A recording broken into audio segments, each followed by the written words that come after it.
I am going to be prompting some different activities. So this first one is a reconnecting activity. So what I would like you to do is find a partner, preferably somebody that you don't know as well. If it's a comfort thing that you need to be with somebody that you do know, that's totally fine as well. But please find a partner and either stand across from them or sit across from them. This is a nonverbal activity. Figure out who's partner 1 and who's partner 2. To start, number 1 will respond to my prompts. And this is an embodied physical activity. It might make you real uncomfortable. I know the first time I did this, I was like, I gotta do what? So what I will do is I will give you a prompt, and you will embody it. You will demonstrate it. You will gesture it. You will emote it through your limbs, your face, however you are able to. And your partner will mirror you. Okay? Yeah, I like it. Okay, so for example, if I say how you respond to stubbing your toe, you might like literally be like jumping around. You might make a face, or you might mimic swearing. I don't know what your style is, but whatever it is, let an honest response come out of your body, and then your partner will mirror it back to you. Okay? And then we'll trade spots. It's a simultaneous mirroring. It's a simultaneous. So like you're really visually, somatically embodying mirror neurons right now. So one person expresses it, and the other person stays with them. Okay? Your evening routine on a Friday.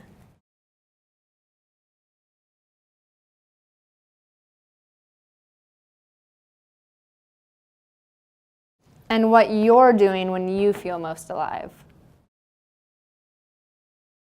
My first question is actually, who was most uncomfortable responding to the prompt, initiating the action of the two experiences? Anybody? I think number one. Uh-huh.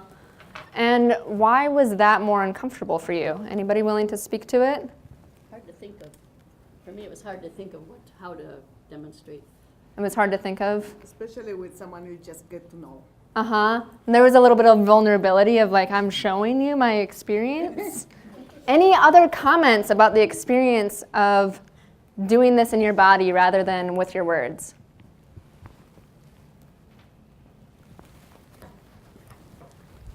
I think that's why it was hard to think of what to do, because we just go through those motions without being mindful or aware of what we're doing. So you can think in your head like, well, this is what I do when I get home, but what does that look like, or how do I act that out? How was it to feel somebody else's experience in your body as you mirrored it?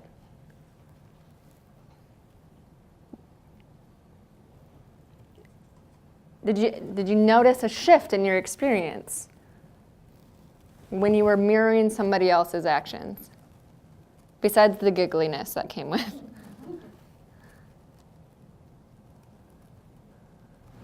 Just in being conscious to try to really observe what they were doing and feeling kind of cautious to mirror it without misrepresenting or something. Yeah, thank you. I appreciate that. This can really highlight how prone we are to miscommunication, right? Like even if I'm doing the exact same thing, is what my body feels what your body is actually feeling, right? Am I actually understanding what you're trying to relate? One of the really unfortunate things about language is that because we share a word, we think we have the same meaning, and we often have a very different meaning for what the word is or what the concept is. So it's interesting to start playing with. And being in our bodies is where change happens, right? Experience influences who we are and how we grow and how we develop. We're going right into another experiential. Please stand up.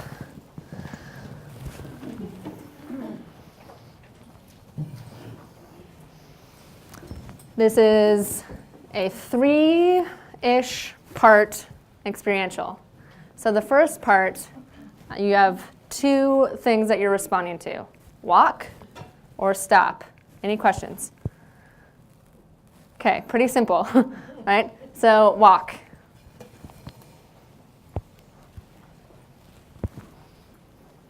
Stop. Walk. Stop. Stop. Walk. Walk. Stop. Okay, you all understand those basic commands? I'm going to add two more. So the two new prompts are clap or stomp. I don't have shoes on anymore for self-care reasons, so you couldn't really hear that. But so you now have four things that you may respond to. And I know that stop and stomp kind of sound alike, so I'll try to enunciate for you. Clap. Walk. Stomp. Keep walking. Clap. Clap, clap. Stop. Stomp. Stomp, stomp. Walk. Clap. Clap, clap. Stomp, stomp. Good. Okay, go ahead and stop. So now it's going to get a little bit funky. So walk and stop now mean the opposite. When I say walk, you stop. When I say stop, you walk. And clap and stomp mean the opposite. So when I say stomp, you clap. And when I say clap, you stomp.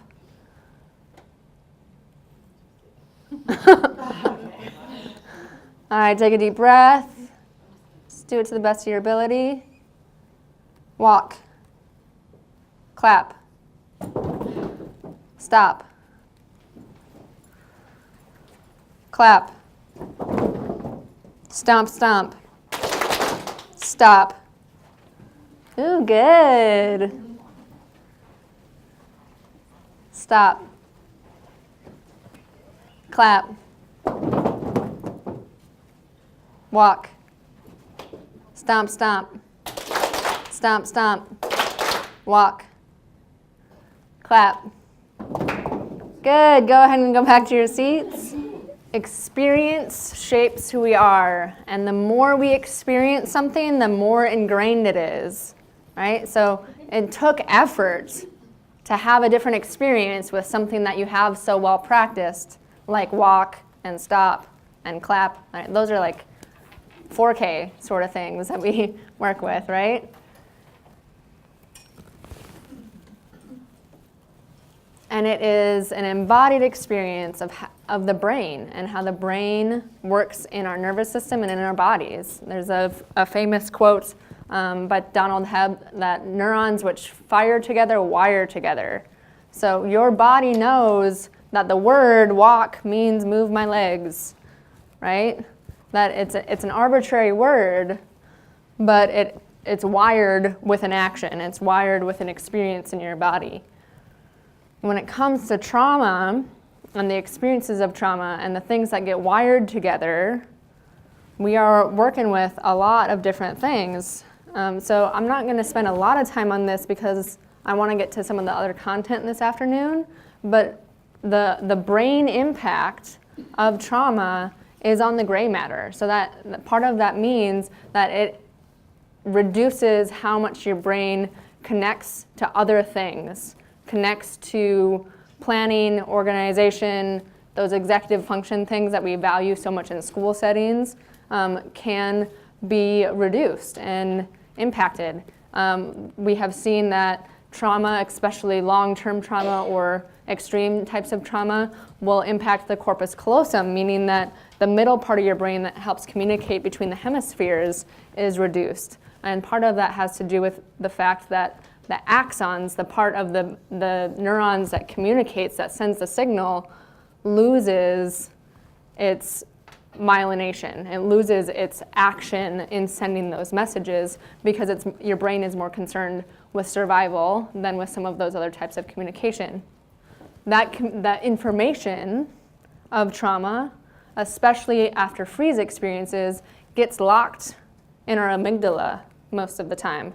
And our amygdala is our emotion center. Much of our amygdala is actually on the right side of our brain. So going back to EMDR, I kind of hinted at EMDR as a modality for trauma recovery earlier.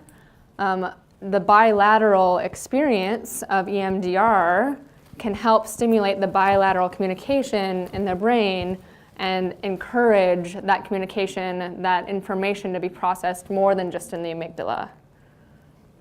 When that starts happening, people start to be able to process it differently. They start to understand it, they start to notice different things, they start to be able to make meaning in a way that they can integrate and come back to being a whole person. There's lots of different therapies that can do that. What I would say is that regardless of whether it's TFCBT or EMDR or somatic experiencing, one of the primary features in all of those is the relationship. It is that holding, nurturing, supporting relationship where somebody is witnessing you saying, I'm here with you even while it gets mucky. The hippocampus is our memory center, and memories can be really intense from traumatic experiences. Flashbacks are part of the symptomology of it. The hippocampus is the part of the brain that sits right on top of the amygdala. And it actually uses memory to keep the amygdala in check. So one of the things that I was taught as a therapist is that being a therapist is like being an external hippocampus for somebody else. And parenting is a lot like that too. Because kiddos, their brains aren't developed yet. They don't have as many memories to reference off of, so they kind of borrow our brains. Like, I don't know if I'm okay, are you okay? Yep, we're good still. So being in relationship, working with your own regulation is being an external hippocampus while somebody else's amygdala is firing or overwhelmed. And then the prefrontal cortex, where the executive function is also one of the areas that we see quite a bit of impact from prolonged exposure to trauma. So the triune brain was a concept by Dan Siegel. He has some videos online about it, and the way that he teaches it is with the hand model. And this is a great thing to teach kids. They catch on to it really quickly. And so if you just make a little fist with your thumb in the middle, there you have a little nervous system, right? So here is your spinal cord, which is actually the first part of your nervous system that reacts to any sort of stimulus. Your spinal cord is where reflexes happen. So it just ricochets right off when you get whacked in the knee, your knee goes. Your brain isn't doing that, your spinal cord is. Then it goes up to the hindbrain, which is the survival brain, or in a lot of school settings we call it the reptilian brain. This is the part of your brain that is about basic survival function and homeostasis. So breathing, resting, digestion, all of those things are here. This part of your brain is like a thermometer for how your nervous system is doing, because if your breath suddenly, your breath is regulated by that part of your brain and is telling you, okay, something is impacting my survival sense, something like my regulation is being impacted right now. After information is processed by the hindbrain, it goes to the midbrain, which is like your little thumb here. Your midbrain is the amygdala and the hippocampus that I was just talking about, so it's your memories and emotions. So information comes in, not a reflex, not something directly related to, not your like internal homeostasis with your hindbrain, goes up to your midbrain. And unfortunately for humans, one of the things that happens here is that we have all learned rules about emotions. And we have really strong memories connected to emotions. So when we have a strong emotion, that might actually trigger us into a fight, flight, freeze response. This is especially true in contexts where kids have grown up in domestic violence situations. So if anger equals violence, then anger is a dangerous emotion. Even if something dangerous is not happening, what wires together, it becomes connected. Does that make sense? Okay. So the fight, flight, freeze response happens here. It's very intensely connected to the hindbrain and the survival impulses that we have. In the case that information continues to go up into the prefrontal cortex, which is your fingers on the front of this little hand model, that is when you process it, you use logic, you use planning and strategy and those things, again, that are very, very valued in our society and prioritized and sought in school settings especially. But what happens when we experience trauma or when we experience a trigger about trauma is we flip our lids. We go, woo, no longer have that prefrontal cortex. So planning, executive function, logic. Anybody tried to argue with somebody who wasn't using any logic? Right? It's not there. It's not an easy thing to do, right? And kids love this as well. They're like, Mom, you did it. Mom, I'm flipping my lid right now. It's great because as soon as I do this, it's like, okay, then let's do turkey breaths. And I'll go, and each finger is one of each really deliberate, slow breaths. Because if I go down to my breath and I work with my survival brain, my body is then giving me the feedback that my brain can come back online. What we've seen from brain imaging of trauma and grief, they go hand in hand, is that blood flow literally recedes from the prefrontal cortex and goes directly into the midbrain and the hindbrain. So after I lost my brother, I had an experience of, wow, I have to go back to my house like 8 or 9 times to make sure that I have everything. I forgot my keys. I don't have my backpack somehow. It was just this, I could not remember things that I thought were automatic. And I would misplace things a lot. For the first time in my life, I was locking myself out of my car. It was just a lot of feedback from my body that I just neurologically could not do it. Luckily, I was in a context where I could have compassion for myself in that. Unfortunately, in our society, we have pretty low tolerance for grief processes. We expect people to finish grief pretty quickly. And it's not realistic neurologically. In a lot of contexts, especially non-mental health, non-trauma-informed contexts, we are kind of told that you're just supposed to be regulated all the time. You're this green line that maybe you go up and then you go down a little bit, but everything's kind of hunky-dory. I have no idea where that phrase came from. I usually am very conscious about the history of the phrases I use, and I have no idea the history of that one. But the reality is this ebb and flow is natural. There is a constant wave that happens inside of our nervous systems, just like the circadian rhythm of the sun moving, just like the cycle of the seasons. There is a constant motion that is happening.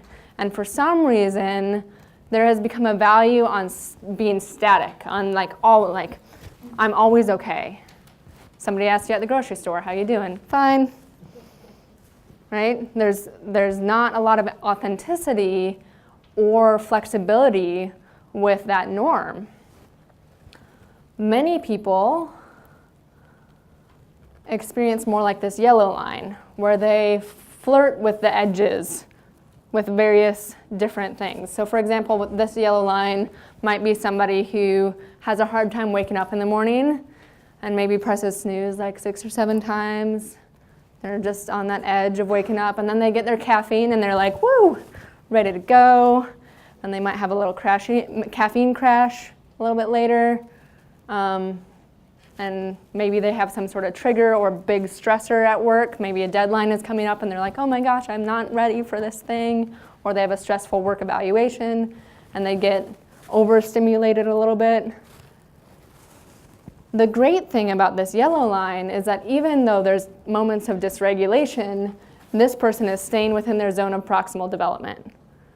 So even though if they're totally regulated when they're inside those zones, there's a little zone on each of those edges, right, where you're still learning, you're still with it a little bit. So when we stay with those states, we're growing. At least we have the opportunity to grow and expand. Everyone has their own baseline window. Everybody has their own baseline lower threshold for what they can tolerate and upper threshold for what they can tolerate.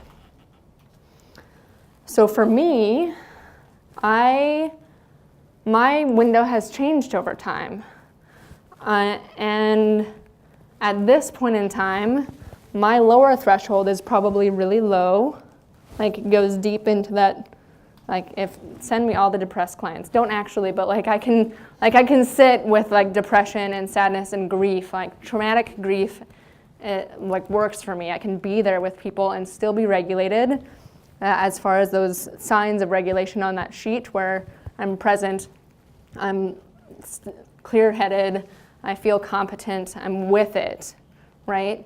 But I don't necessarily have as high of a threshold for the hyperarousal symptoms for various reasons. One of that is probably has to do with the particular type of traumatic grief I have from my brother, but the rest of it actually has to do with socialization. That when I was a kid, if I got too excited, I was told not to be, very clearly, and sometimes harshly, because now that I look back on it, my dad had auditory sensitivity difficulties, and when we got too loud, it would totally blow his system because his ears couldn't tolerate it. But the message to me was, don't get too big, don't get too big, don't get too big, don't have too big of, even if it was a positive emotion, too much pleasure was also an issue. So does that make sense? The window changes based off of your resources. So that's my baseline window where I can go real low and I can I've worked on having a moderate upper threshold, but I have a limit to how much I have grown there, right? But on days where I haven't slept for more than 3 hours for 3 days in a row, I might be a little bit more like this, where my window is squashed. And those are the moments where I'm I don't know why I'm responding like this, but I am anyway. Anybody have those? This isn't usually an issue, right? Those are the days, and that's information. It's information about how resourced we are in that moment. Often when we're working with trauma, it looks more like this red line, where somebody wakes up from a night terror and they go straight from being unconscious to totally overstimulated. Maybe in this case, this person has some strategies for being it's not real, I'm in my bed, I'm orienting to my space, and they come back down, but then often they'll crash again pretty quickly, right?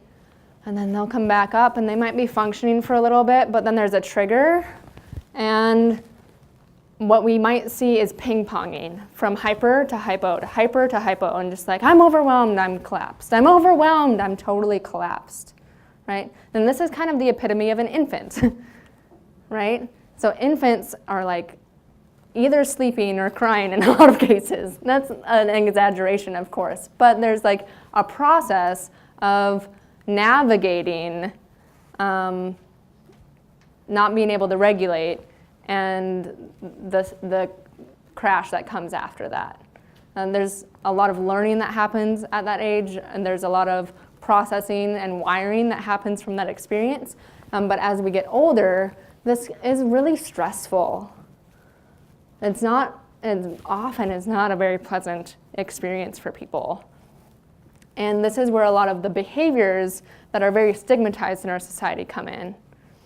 This is one of my favorite models. This is from Dewey Freeman. He's a therapist, equine psychotherapist in Colorado. And this is his model for attachment. And it works really well with the neuroscience stuff that we're going with. Starting at the top, we have food, touch, and movement. he puts those 3 things as the primary needs because those are the 3 things that are automatically met in utero.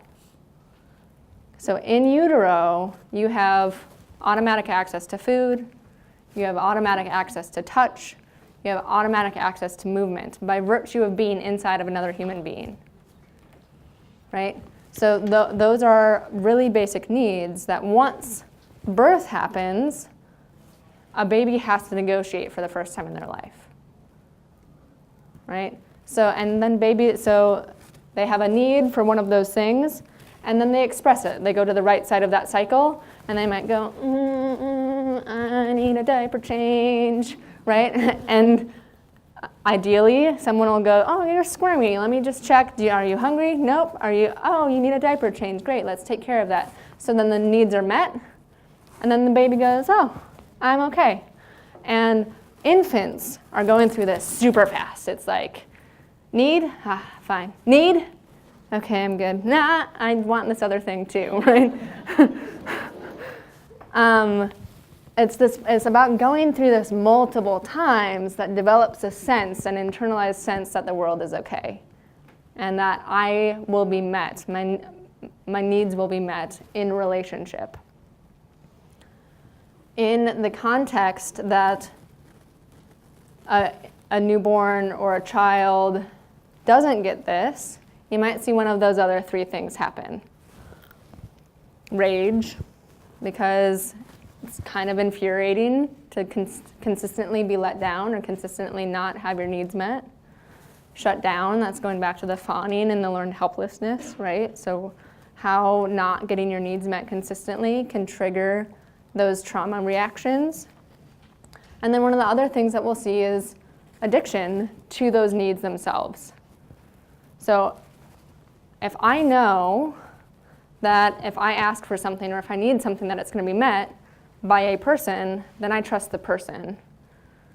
But if I don't trust anybody, if I'm like, y'all are bunk, I'm going to go take care of myself on my own, then I might use food or substances or over-exercise or sex addiction or gambling or any of those other things that feel good because they are a need, but I'm disconnected in that process.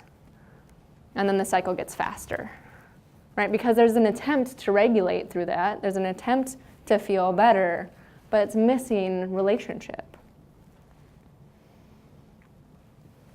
Any questions about this or comments?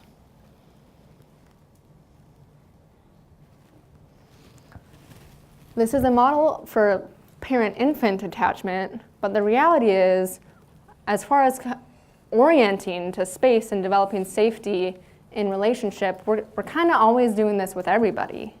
I mentioned at the beginning that there was only so much depth of relationship that you would get to have with me in this short period of time, because there's only so many times that you thought, is Jess actually going to get to this point? Or like, oh, where are we going here? And whether I came through or not, right? So the times that you felt bored, the times that you felt skeptical, the times that you were like, I don't know about that, were the times that I maybe didn't meet your need in that moment. Because I cannot physically track all of you at the same time. But I can keep coming back. I can keep coming back.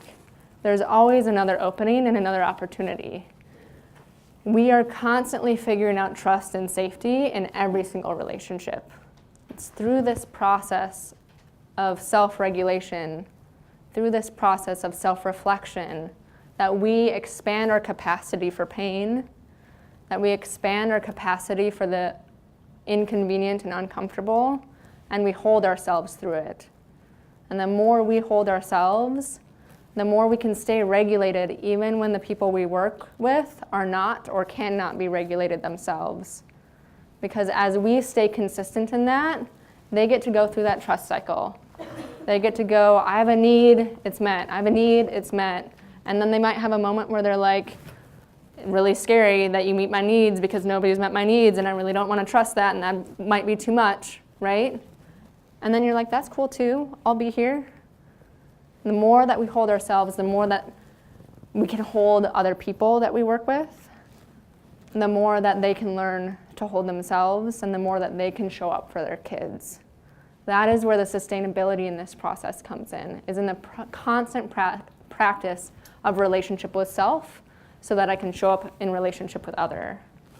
Most often when we talk about trauma, we talk about physical and emotional danger as the threats to our nervous system, the things that make us go, danger, danger, danger. However, there are these 3 other ones that have been identified. So one is the unknown, right? The unknown can be really stressful for people. This is why kids who struggle with transitions get super dysregulated with them. And what happens when you make the unknown known and they're like, oh, this is what that transition is going to be and we're going to do this, and then, okay, got it, I'll do that. Right? This is why I am explicit at the beginning about my underlying assumptions for the training. Being explicit, making the unknown as known as possible, can support the wiring of our brains, can support this coming online where we're like, I feel safe enough, I can think through this, I can process, I can solve problems. So that when we're faced with the unknown in a real way, that it's like, this is an unknown and I can't figure it out, we might have a little bit more tolerance for it. Because there's things that we don't know, right? So when a kid goes, what's happening? I don't know what's happening. How are we going to do it? Coming in and being like, I don't know, but let's figure it out, right? Modeling that, like, okay, it's unknown and it's scary, and that's okay that it's scary, and we're okay still. Incongruence. This is a big one. This is a really, really big one, and it might be like the focus of the rest of my career, I think, because we are so good, especially as adults, about being incongruent. It's going back to that, how are you doing today? I'm fine. Right? Or in more exacerbated situations, it's like, why are you so angry? I'm not angry. Right? Okay, so there's that resistance, there's that information again about what's happening in somebody's nervous system. Gives us some clues. Incongruence is often one of the most prevalent things in addiction situations. It's very difficult to be congruent about your emotional and cognitive experience and to be present when you're in an altered state. It's nearly impossible. Incongruence is a big part of domestic violence situations. It's that cycle of going like, we're totally okay, explosion. How did this happen? How did we get here? Right? Kiddos are really, really good at cueing in to incongruence. And it's kind of infuriating for adults sometimes because they're really good at pointing out what we're hypocritical about. And we don't want to be hypocritical, right? Our self-perception is like, I'm consistent, I'm solid, I'm good. And then it's like, why are you doing this thing? I don't want to look at that. No thanks. Right? So incongruence is crucial because if the environment, thinking back to like the evolution of our brain, if the environment changes, right? If you are walking, birds are chirping, everything's hunky-dory, and then it's silent, that incongruence is an evolutionary tool for us to know something's off here. Something doesn't feel right. I need to be paying attention. And whether that is because all the birds are flying away because there's a tsunami coming, or whether that is because there is a predator nearby, right? It's information about how to survive. And then the last one is shoulds. This one is huge as well because I don't know about you all, but I'm really good at judging myself. I am my best critic, or worst, depending on how you want to look at it. Right? Shoulds are a literal sense of othering. So when somebody says, you should have known better, it's like, okay, but I didn't. There's an incongruence there and a judgment there. And when the judgment there's a fear of whether we'll recover or not. Can we repair? Can we come back from this? So when it comes to resilience, there are several things that help us recover from trauma, but also mitigate the likelihood of symptoms from trauma. There's various research about these, and I would like to hear from somebody, hopefully who hasn't been talking as much, about how you see these resilience and protective factors show up in your work. There's so many ways. Like I'm looking at them like they're all connected. They're all connected is one, yes. Yes. I mean, they are all connected. Caregiver, if a caregiver is competent at coping, they can mirror that or model that for their kid. So the kid can learn that. If the parent is not, stressed out because of concrete needs and they have their basic needs met, they're not overwhelmed and they're more capable of coping and capable of modeling. Even if a parent is incapable, if a child has another adult who can model those things, even if it's not a primary caregiver, if it's an auxiliary caregiver, I suppose, they get to learn through social learning.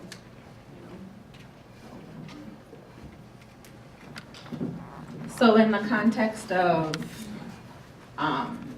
being a service provider working with youth, it helps, like considering these things helps me to not take things personally and be able to continue providing services in a qualitative manner without being affected as much by all the things that my clients are going through. So working with those things with your clients supports your resilience as well. Great.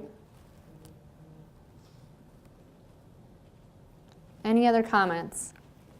These are pretty straightforward, but like how they show up in your workplace will vary.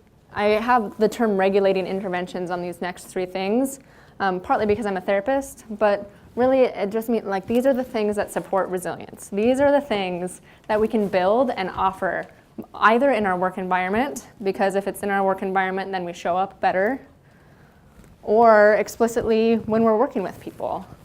So play. And play is so important. There's been laughter in this room today. I guarantee you're going to remember more and feel more about this presentation because you laughed, because it helped you integrate, because it changed the hormones moving through your body that help your brain remember things. So whether it's games, whether it is dance, whether it is music, play is crucial for the resilience for children and for adults. A big part of why play therapy is popular is because it's been demonstrated that children process and learn through play. So they do something, they experience something at home, and then they're given an opportunity to play, and they're like, it's time to go clean your room, right? I'm guessing that they heard that somewhere else, right? They're processing it, they're making sense of it, they're practicing it, which helps them build their neurons around it and what it means to them. So the more that we play, the more that we find openings with kiddos and between the kids and their parents or caregivers to be able to respond to whatever distressful things are coming up, because it'll show up in the play too. This can be a really tender area for some parents because it can bring up a lot of grief. So for parents or caregivers who didn't have somebody who played with them, or who didn't have somebody get excited about the things that they were creative with, showing up for play might trigger things that aren't processed yet. And that's where the holding comes in again. It's okay, yeah, that's really hard, and we're gonna do that, and what supports can we do? How can we keep I see you trying. It's okay that you're sad, and let's try again. Keeping coming back, because the issue is not the rupture, right? That it's unfortunate that trauma is as pervasive as it is. In an ideal world, we wouldn't need to shatter in order to reintegrate. But the repair process is really where the wholeness comes back in. Force begets resistance, whether it's as benign as a little finger trap or me just, what do you want to do? Does anybody else want to punch me? You're not there yet? Right? But notice, the more I push, notice what happens with her body. Notice how it leans in, how it adds to the brace. Right? I leaned and you weren't there. Yeah, oh, I was there. I just wasn't as there. Yeah. Right? So force, and we do this in all sorts of ways, when we want change to happen faster than it's happening, when we have shoulds, that sort of thing. I'm not getting much movement that way, right? But if I can soften, if I can explore what it means for me to be in contact with you rather than making you move, we have the possibility of moving in a different way.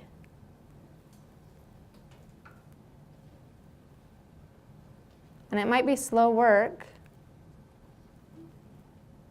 It might not be in the direction that you first were looking for. But all of a sudden it's together, instead of me just trying to make a decision for her.